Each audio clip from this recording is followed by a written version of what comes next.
Assalamualaikum warahmatullahi wabarakatuh. Berjumpa kembali di channel ini. Salam sejahtera untuk kita semua, terkhusus rekan-rekan guru calon P3K. Kali ini saya akan menyampaikan informasi terbaru tentang guru P3K ya, yang mana Bapak Ibu sekalian, asalkan Bapak Ibu PG di tahap 1 atau tahap 2 atau tahap 3 akan diangkat.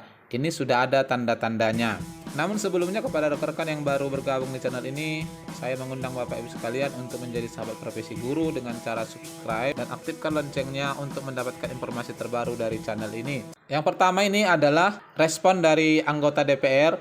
Guru honorer lolos passing grade seleksi P3K tahap 1 tapi tidak ada formasi, diusulkan oleh anggota DPR untuk mengisi formasi yang kosong. Disampaikan bahwa mereka yang selama ini mengisi kekosongan guru PNS diberikan kesempatan ikut tes P3K agar bisa berubah statusnya. Pak Fikri sebagai anggota DPR mengatakan kalau kemudian dalam seleksi P3K guru tahap 2 dan 3, para guru honorer yang lulus passing grade diadu dengan lainnya kemudian kalah perangkingan, bagaimana nasib mereka? Ditambahkan beliau bahwa ia menyarankan agar pemerintah mendata guru honorer yang sudah lulus passing grade P3K guru tahap 1 tetapi tidak punya formasi. Kemudian pemerintah pusat dan daerah saling berkoordinasi untuk menyediakan formasi bagi para guru honorer tersebut. Ini harus dilakukan. Kalau tidak, masalah guru honorer tidak akan pernah selesai.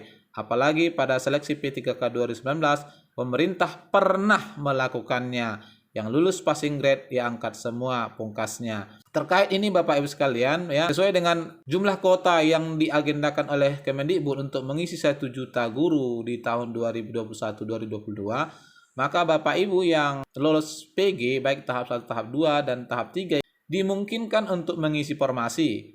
Nah, tentu dalam hal ini untuk guru induk yang kalah perangkingan bisa mengisi ke sekolah lain yang mana guru dari sekolah tersebut atau non-induk mengisi formasi di sekolah lain. Nah, yang kedua ini sebagai langkah awal ya, baru-baru ini pemerintah Muko kembali usulkan P3K 2022.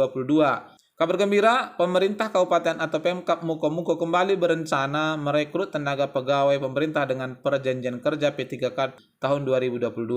Nah, ini adalah daerah pertama yang membuka kesempatan untuk kembali mengusulkan formasi di tahun 2022.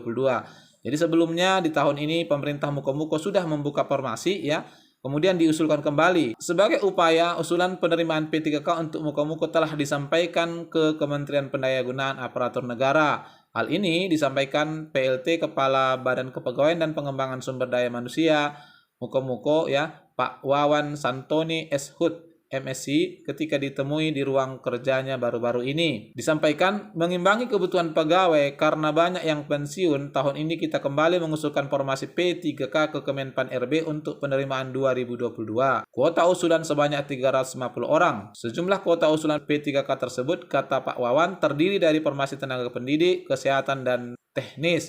Kita lihat saja nanti, yang jelas ada formasi untuk guru, tenaga medis, dan tenaga teknis, sambung Pak Wawan.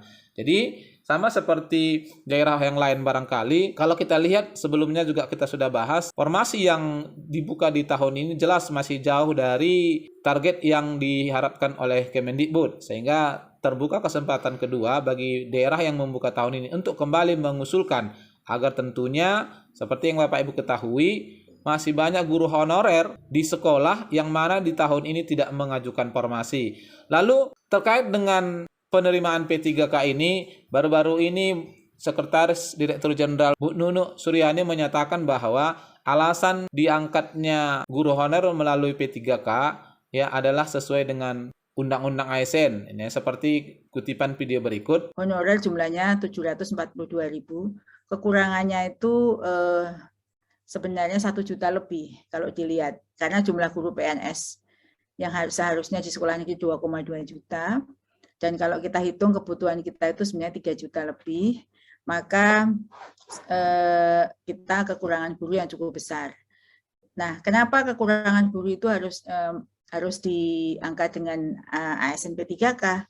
Karena jumlahnya 59% dari guru honorer tadi itu 437.000-nya itu berusia di atas 35 tahun yang tidak ada lagi kesempatan untuk ikut CPNS. Sementara kenapa nggak diangkat saja? Undang-Undang ASN mensyaratkan bahwa guru itu adalah jabatan fungsional, yang jabatan profesional. Untuk mengangkat jabatan profesional itu harus melalui tes, tidak bisa diangkat seperti begitu saja.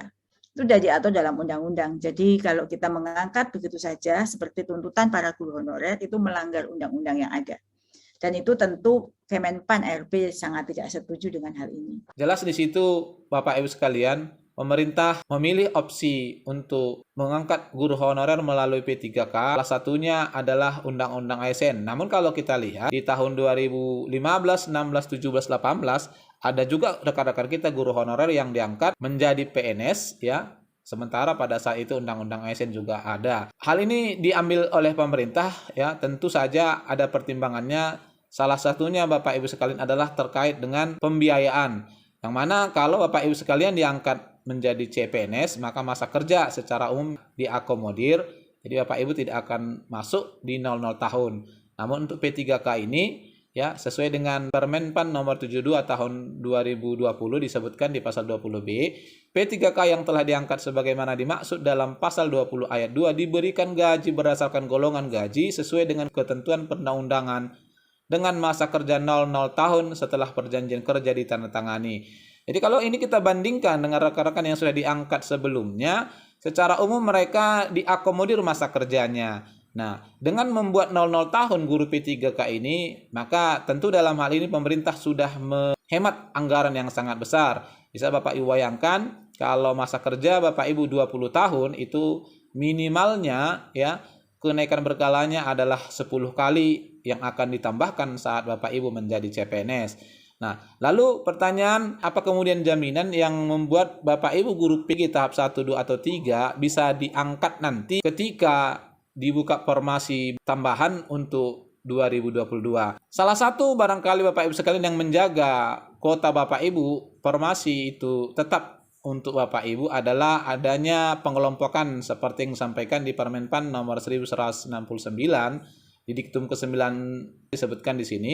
Peserta pada seleksi kompetensi 1 berdasar pada pasal 29 Peraturan Menteri Pendayagunaan Aparatur Negara nomor 28 tahun 2021 tentang pengadaan pegawai pemerintah dengan perjanjian kerja untuk jabatan fungsional pada instansi daerah tahun 2021 dibagi menjadi 2 kelompok. Jadi berdasarkan pernyataan yang disampaikan oleh Bu Nunuk Suryani bahwa apa yang ditetapkan di 2021 ini baik itu tentang afirmasi juga akan berlaku di 2022 nanti. Sehingga bagi Bapak Ibu pelamar non-induk yang melamar di sekolah lain, ketika formasi di sekolah Bapak Ibu dibuka dan Bapak Ibu PG, maka penguncinya adalah opsi A ini Bapak Ibu sekalian. Sebab apabila Bapak Ibu mencapai passing grade dan Bapak Ibu hanya di ranking terhadap diri sendiri. Sebab di pernyataan ini jelas sekali disebutkan kelompok pertama berisi peserta yang melamar di sekolah tempat peserta mengajar yang memiliki sertifikat pendidik dan atau kualifikasi. Jadi ini diberikan untuk opsi A ini bagi pelamar yang berasal dari sekolah tersebut. Sehingga asalkan PG, Bapak Ibu tidak akan diadu dengan guru dari sekolah lain. Nah ini barangkali Bapak Ibu sekalian ya, sebuah tanda bahwasanya kalau kita perhatikan DPR sangat setuju sekali agar seluruh guru-guru honorer yang mana sebelumnya mengharapkan adanya afirmasi pengabdian namun ternyata tidak terrealisasi, minimalnya diangkat mengisi kekosongan seperti kebutuhan yang disampaikan oleh pemerintah. Nah, semoga tentunya dan kita berharap agar seluruh Pemda yang pada tahun ini mengajukan namun Bapak Ibu sekolahnya belum masuk formasi bisa diajukan kembali. Semoga bermanfaat. Wassalamualaikum warahmatullahi wabarakatuh.